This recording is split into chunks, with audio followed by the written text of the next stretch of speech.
大家好，很不幸的，我的车这两天黑菇又发作了。只是不一样的是，我这次黑菇是很稳定。霓虹灯我们是不是刹车都会稍微拉住嘛？拉住的时候就黑菇，咚咚咚咚咚。然后后面一开始也是偶发性，只是变成到后面变成说，几乎只要每次停红绿灯就是黑菇。然后我那时候就在想，这次频率怎么会这么的，就是几率就很平常，就是之前的黑菇是偶发性，不是每次都会。然后这一次就变成说，只要是停红灯，就几乎都会，应该说一定都会啊，只是严重与否。然后慢慢的后面这一两次有点变成说，可能会就已经接近快熄火的那种感觉。然后我就觉得不妙。这段期间脑海一直在想说，到底会是哪里出状况？想说化油器上次油针断了，虽然那根油针到现在还是没找到。换了一根油针上去以后，车子都好了。结果我发现我这次黑菇是因为电瓶的问题。应该这样讲，当你的电瓶状况已经很差的时候，几乎蓄电力很差。我先讲为什么我会发现是电瓶的问题，是因为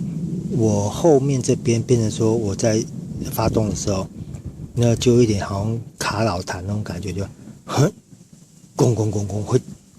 你会听到启动马达动了一下，然后再会停顿，然后再发动。所以我想说，一开始我是以为我的启动马达会挂了，后来我就是发现说，几乎在等红绿灯的时候，应该是说看仪表板的时候，我就看仪表板那个，因为虽然我是一代嘛，所以我仪表板的灯比较可能也是老化了，会变得比较昏暗一点。但是这两天就特别昏暗，我想说，会不会是什么状况？结果就把电瓶拔下来，量是12点多啦，但是可能因为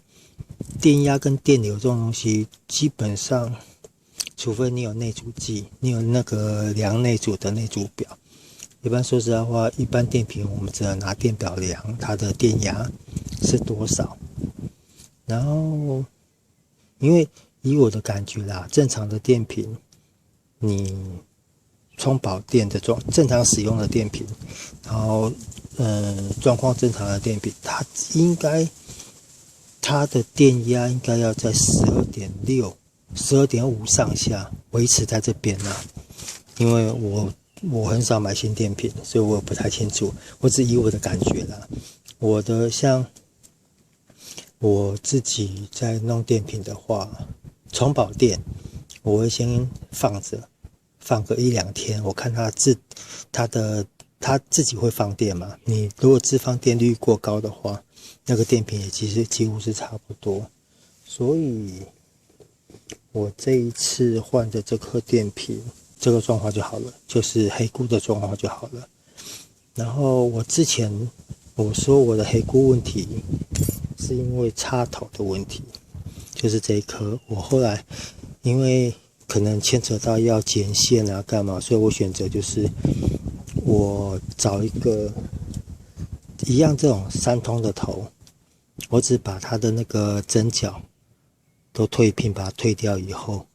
然后要它的座，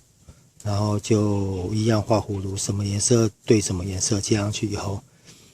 我那时候黑菇好了。像我上次前一阵子拍的那些进站黑菇的片子，会难处理是因为它的状况都不是很稳定，不像这一次。像我之前的黑菇就是偶尔会发作，可能我今天骑出去，假设啦，我每天骑出去会停20个红绿灯，如果我运气好的话，可能20个红绿灯里面它只会发作个5、6次。但是如果运气不好的话，它可能20个红绿灯20个都发作。但是就是因为变成说它有时会有时不会，所以很难抓毛病。所以我最后查线路，因为我那一次黑谷物也是一样，电瓶什么我都检查过，都是没问题，我才开始往线路方面这边找。最后就是找到这边嘛，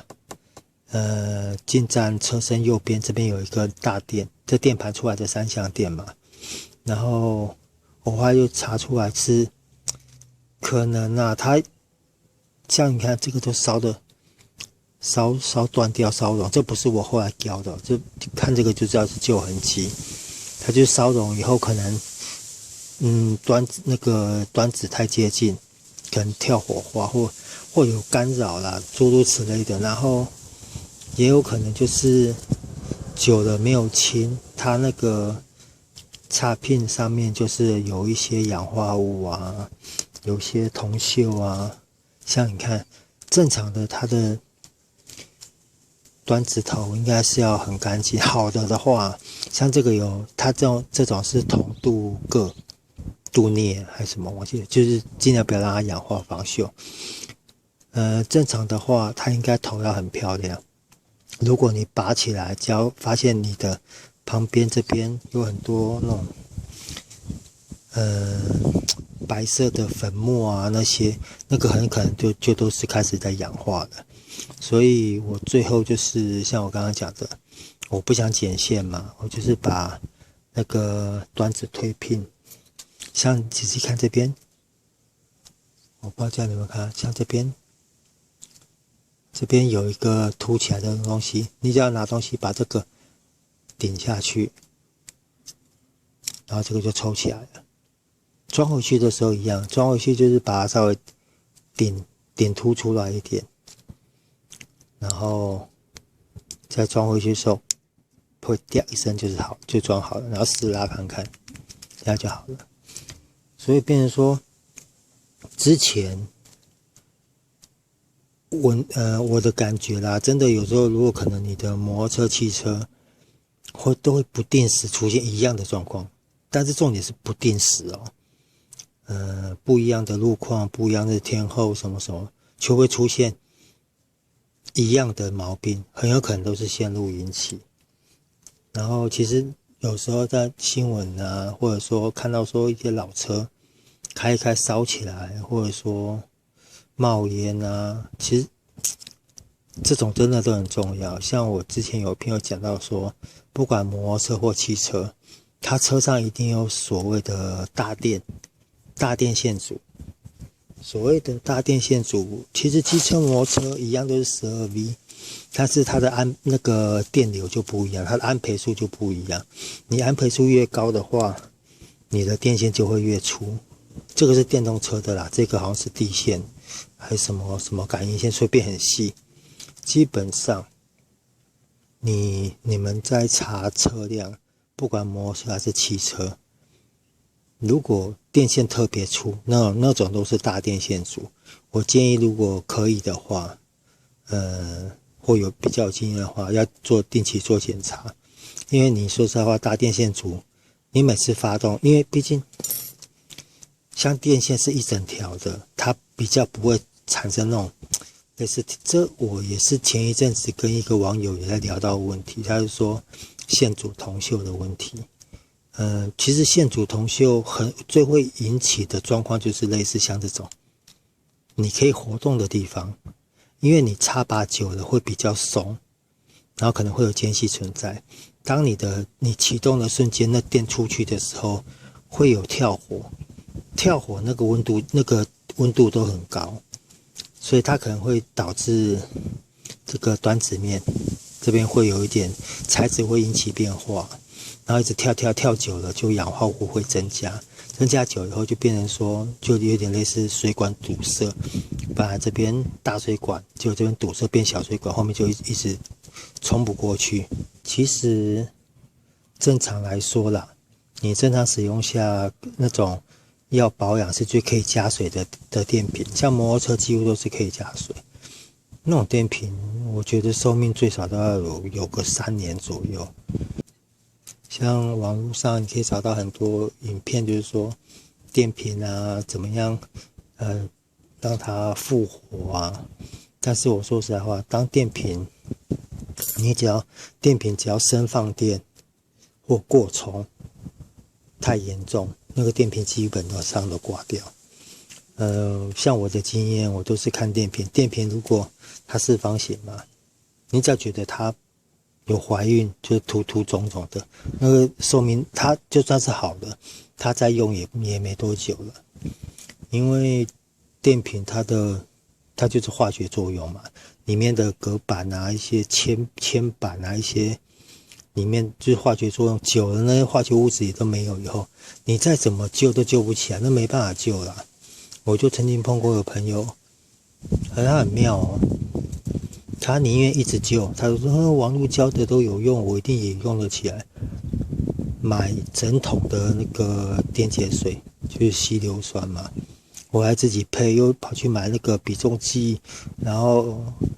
自己一直烧开水洗什么的，又基本上花的那个钱直接就买一颗新的就好了。结果他花的那些钱，电瓶一样救不起来，还不是一样买一颗新的？他等于是用2颗的钱买个教训，然后再买一颗新电瓶，我就觉得很妙。我都跟他讲说，这个不可能啊！你那个电瓶这么久，它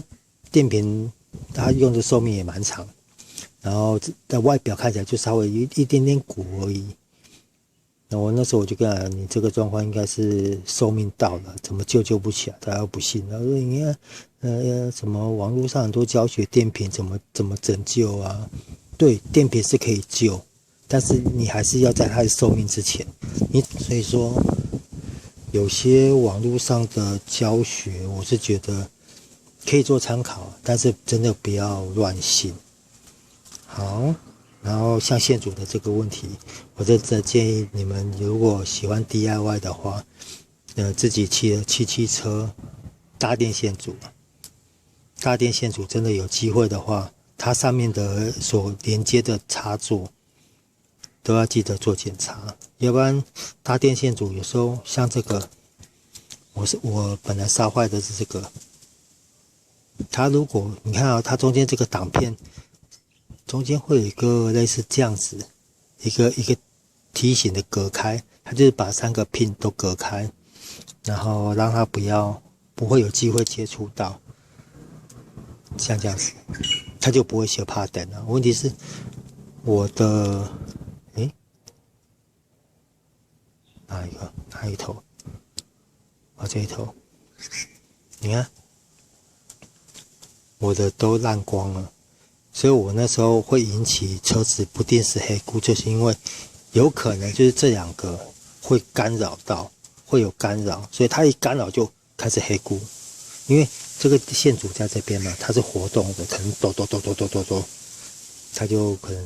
很接近，它没有粘住，可能就很接近产生干扰，导致点火不正常啊，或者诸如此类的。那我这一次。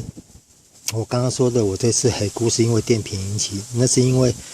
电瓶已经不蓄电了。其实电瓶的作用在车上真的很重要，尤其现在的摩托车，现在的摩托车都有车电脑了，都是喷射系统了。然后你看像汽车什么一大堆电子什么车道居中啊，那些电子配备越来越多，所以你车上的电真的是越来越重要。然后我回到我的状况，因为我真的是必须要有那种实际的状况，我在解说会比较顺。要不然你叫我虚拟一个状况，我有时候会讲到自己忘记在讲什么。像我这一次的状况就是电瓶，它的容量已经变很小了，可能我骑很长一段路停止以后，过一会儿又回来骑车，那个一发就很顺，一发就起来，它不会咚就发动，它不会停顿的歌。这种感觉就是它的电瓶的寿命已经快到了。就我的意思就是说，如果你没电瓶啊，你没电瓶的话，你它是发的都没有错，但是它很容易因为你开方向灯你按刹车，就是有多余的电量消耗的话，会导致它重拖。然后我这一次因为电瓶的黑菇，就是因为它的容量已经很小了，然后电瓶在充又很，然后其实电盘的车子自己在充电很慢，因为我们像摩托车来讲好了，电瓶它除了要负责发动前的启动以外，它还要负责蓄电给其他的周边使用。这种3项的电盘比较不会有这种状况。像我以前那个高手，我电瓶状况只要一不好，我可能一按刹车，你会看码表的光会变比较暗，或者说你一按刹车，大灯就会稍微按一下再亮起来，按一下再亮起来，那个多半都是电瓶的状况不好。所以回到我刚刚讲的，电瓶的作用除了提供发动前的用电以外，就是让启动马达起作用以外，它还要蓄电，就把多余的电存到里面去。那像以汽车来讲的话，多数人都会比较流行就是一个小升级，但是你会觉得车子特别好开。就是举例说，你的车子本来是50AH 的，你把它改成60或65，你车会比较好开，因为变成你的发电机的你的发电机，对，你的发电机它的工作的次数会比较少。因为其实像小时候玩马达，不是马达转然后接电，它那个电灯泡就会亮，那种劳作。当它马达在发电的时候，你会觉得它比较重，它会阻力，它会拖住引擎。所以电瓶如果状况不好的话，非常不好的话，你车上的一些小毛病、小症状就会比较多。大概就是这样子。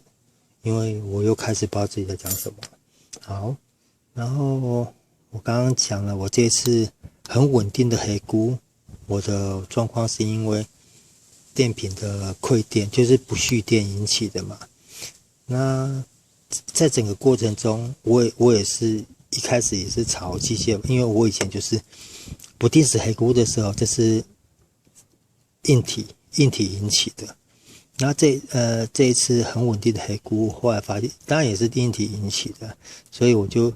在发现之前，我也是做了很多调整，然后我又动了混合比，就是借由这一次，我们来看看火星塞稀薄燃烧会是什么状况。有没有看到我这个头已经烧断了？这样子有没有看到？本来是尖的，如果前几片有在看的话，你看得到我的这个点火头是尖的，然后像我这个头已经烧断了，我是不确定它是为什么会烧断的，有没有？我不知道这样你们有没有看得出来？有没有？前几片如果有看到我的火星塞的话，会看得出来，它比现在它尖。然后现在应该怎么说？现在我这边整个都熔平了，熔掉了。因为我前一阵子就是怠速很容易，冷车的时候很容易挠够，所以我就把混合比调淡一点。混合比结果可能是因为这样子混合比变淡了，然后就变成说导致火星塞烧熔，但是这个温度就已经很高了。黑色的部分就是我混合比在2又1/2圈多一点点的时候，这个时候就会比较过浓。然后我后来调到2又1/4的时候，就开始稀薄燃烧了。所以我现在的混合比就是在2圈半了。我的混合比现在就是固定在2圈半。然后挠过的我觉得我这次冷车会挠过就是火星塞引起的。你能看到厚厚的积碳，我刮一下给各位看，有没有？没有听到声音？就嘎嘎嘎嘎嘎，就是上面的被刮掉。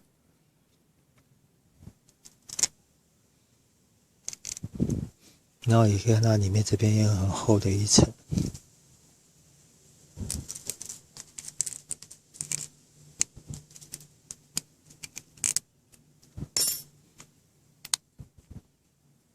有没有？这个缝里面的积碳也很多，这样子刚刚倒出来的，所以这一颗可能就是报销了。这颗1合金的就这样子挂掉了。所以说火星塞真的都要注意啊。其实车子算是很息息相关的东西。你看哦，像一个电瓶容量变小，变得太小，车子就开始会黑菇啊、脑垢那一类的。然后像火星塞这个，它上面那个，因为我这个是1合金的嘛，上面那个应该是1合金没有错。然后整个烧融以后，然后就整个怠速就不是，可能也是因为这样子啊，变成说我的怠速会稍微脑垢，就是因为点火不佳。稍等一下，我去拿另外一个火星塞。好，回来了。其实这个比较，我之前几片，我忘记是哪一片，我里面就做过这种比较，就是特殊合金的火星塞跟一般铜点火的火星塞的比较，就很简单，就是你只要看这个头是尖的，里面这个头是尖的，那个都是特殊合金，白金啊、1合金啊、2合金都有可能。然后你只要看到像这个头是粗的，然后平的，它就是那种铜的点火。那我可能先装回来这一颗啦，这一颗好像是这7号的原厂的，原厂是6号还是7号？忘了，反正我车拔下就这一颗，我改这一颗，我这是8号的。然后火星塞，像这种一般型的火星塞，你就要去注意看哦。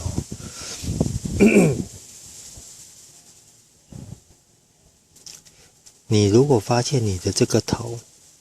它不是圆柱体，而是圆锥体的时候，就像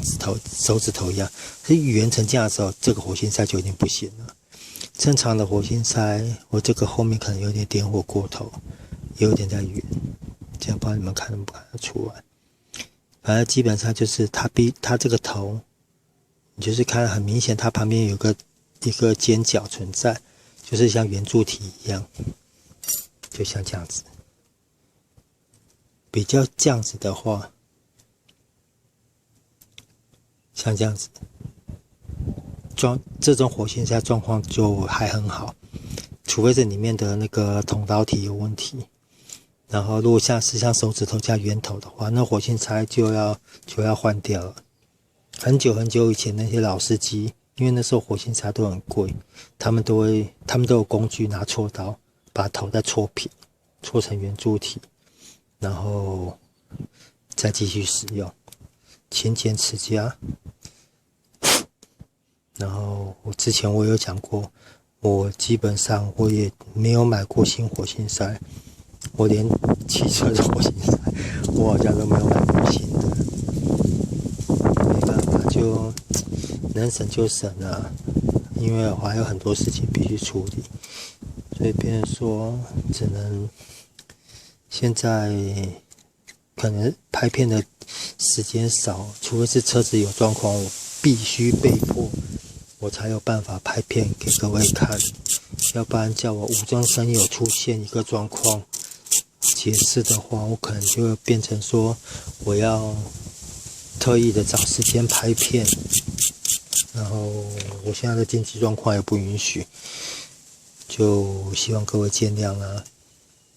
搞不好到时候状况都稳定，我的频道名称就改了，刻意教材而不是机会教材。我是觉得这样比较真实啦，就我的车真的出了什么状况，然后虽然我不喜欢拍那种在拆的过程，因为还是那句老话，拆东西真的没什么好看。哦，对了，还有一个状况，如果你仔细看哦，火星菜这个头，就火星菜套头的那个，火星菜套头是套在这边嘛？如果这个螺牙有出现，我那颗都不见了。像这颗比较好，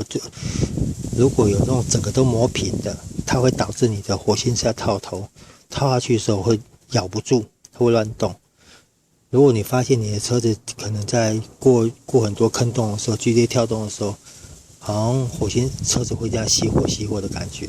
就是火星菜的这个牙或者它那个火星菜套头咬不住造成的，都有可能。好了，今天可能大致就这样子，讲得很乱，讲了线组，然后电极的氧化物，然后我车子的黑菇问题在发作，但是是电瓶的状况引起的。然后我怠速会no go，本来都好好的，就是又开始变成说怠速会no go，因为低转速的时候，电盘发电盘的发电没有那么强的时候，它就是很稳定的跳火。但是当你的这个电机头断的时候，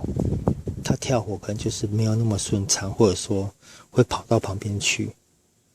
所以就导致你冷车的时候会黑咕，就有点 no go 的感觉，而不是黑咕是停红灯的时候，也有可能是这个引起的，因为那种状况。但是